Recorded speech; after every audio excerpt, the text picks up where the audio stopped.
સુરતમાં દિન પ્રતિદિન બળાત્કારના બનાવો વધી રહ્યા છે, જેને લઈને આમ આદમી પાર્ટીએ ગૃહ રાજ્યમંત્રી હર્ષ સંઘવીને રાજીનામું આપી દેવા માટે ધરણા કર્યા છે.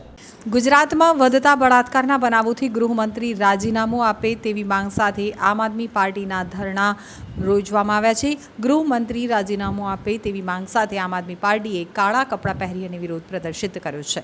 સમગ્ર રાજ્યમાં બળાત્કારના બનાવોમાં સતત વધારો થઈ રહ્યો છે, ત્યારે મહિલાઓ પર થતા અત્યાચારોને રોકવા માટે તથા વધતા બળાત્કારોની ઘટનાથી સીધા જવાબદાર ગૃહમંત્રી રાજીનામું આપે તેવી માંગ સાથે સુરતમાં આમ આદમી પાર્ટીની મહિલા નેતાઓ અને કાર્યકરોએ કાળા કપડાં પહેરી વિરોધ પ્રદર્શિત કર્યો છે. રેલી સ્વરૂપે કલેક્ટર કચેરી પહોંચી નારેબાજી કરવાની સાથે સાથે રામધૂન બોલાવી હતી, જેથી પોલીસે અટકાયતી પગલાં ભર્યા હતા. કલેક્ટર કચેરી પટાંગણમાં દેખાવો કરતા આપના મહિલા નેતાઓ કાર્યકરોની આવેદનપત્ર આપવા બાબતે પોલીસ સાથે માથાકૂટ સર્જાઈ હતી, જેથી પોલીસે આવેદનપત્ર આપતા પહેલાં જ આપના નેતાઓ અને કાર્યકરોની અટકાયત કરી લીધી હતી. આવેદન આપવા જાય તે પહેલાં જ તમામની અટકાયત કરી Athwa Lines police community hall ખાતે લાવવામાં આવ્યા હતા. સુરત લોકસભા ઇન્ચાર્જ રજનીભાઈ વાઘાણી, પૂર્વ વિપક્ષ નેતા ધર્મેશ ભંડેરી, કામરેજ તાલુકા પંચાયત વિપક્ષ નેતા જેડી કથિરિયા, રેદમ સોલંકી વગેરેની અટકાયત કરવામાં આવી હતી. જે અંગે વિપક્ષ નેતા પાયલ સાકરિયાએ જણાવ્યું હતું કે કાયદા અને વ્યવસ્થાની સ્થિતિ કથળી છે.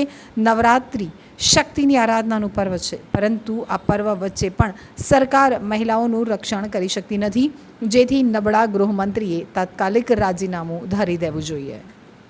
આપનો પરિચય? મહિલા મોરચાના પ્રમુખ નીતાબેન પટેલ. નીતાબેન, શું રજૂઆત આજે રેલી કાઢી છે? આજે રજૂઆત એટલી છે કે ગુજરાતમાં તમે જોઈ શકો છો કે 1 મહિના 2 મહિના કે 6 મહિના થાય ત્યાં સુધીમાં કોઈને કોઈ બાળકી પર દુષ્કર્મની ઘટનાઓ વારેઘડી આવી રહી છે. બીજી વસ્તુ કે અત્યારે માંડવીમાં તમે જોયું, પછી બીજી વસ્તુ કે માંડવી કરતાં બી અત્યારે 16 વર્ષની દીકરી જે વડોદરામાં દુષ્કર્મ થયું તે છોકરી બાબતે મુખ્યમંત્રી મૌન છે, ગૃહમંત્રી બી મૌન ધારણ કરીને બેઠા છે.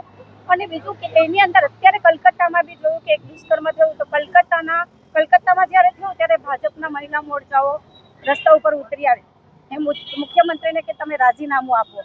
તો જ્યારે ગુજરાતમાં આવી ઘટનાઓ બને છે ત્યારે ત્યાંના બહેનો કેમ ચૂપ છે? અત્યાર સુધી તમે જોઈ શકો છો જ્યારે બી આવી ઘટનામાં સામેલ હોય તો ભાજપના કોઈને કોઈ અવળચંદા, કોઈને કોઈ ભાજપના હોદ્દેદાર આ જ લોકો અંદર સામેલ છે. ડ્રગ્સમાં જો કે પછી રેપ કેસમાં જુઓ તો આ લોકોને કેમ છોડી મૂકવામાં આવે છે? અત્યાર સુધી કોઈ સજા કરવામાં આવી નથી.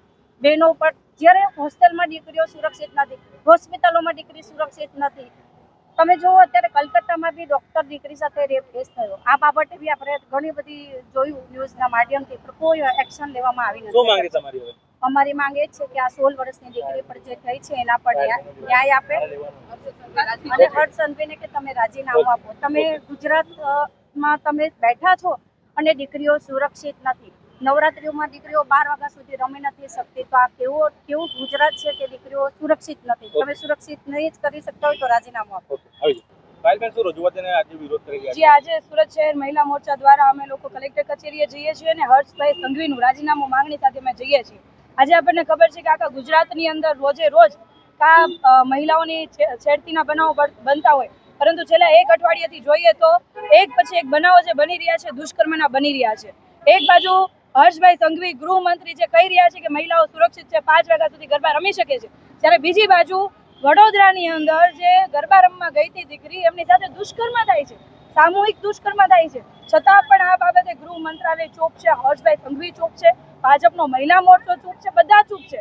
આના પહેલા દાહોદની અંદર એક 5 વર્ષની બાળકીની હત્યા થઈ છે, સુરેન્દ્રનગરની અંદર 5 વર્ષની બાળકી સાથે રેપ થાય છે. તો આટલી બધી ઘટનાઓ બની રહી છે, મહિલાઓ અસુરક્ષિત છે, એમની સાથે દુષ્કર્મના બનાવો બની રહ્યા છે, છતાં પણ ભારતીય જનતા પાર્ટીના નેતાઓ ચૂપ છે, ગૃહમંત્રી ચૂપ છે. તો અમારી એટલી જ માંગણી છે કે જો તમારાથી મહિલાઓની સુરક્ષા ના થતી હોય તો તમને એ ખુરશી ઉપર બેસવાનો કોઈ હક નથી, કારણ કે સરકારમાં બેસીને મહિલાઓની સુરક્ષા કરવાની પ્રાથમિક જવાબદારી હોય છે. અને આજે મહિલાઓ અસુરક્ષિત અનુભવે છે, મહિલાઓ સાથે રેપ થઈ રહ્યા છે, જેથી હર્ષભાઈ સંઘવીએ રાજીનામું આપી દેવું જોઈએ અને અમે એની માંગણી સાથે આજે કલેક્ટર કચેરી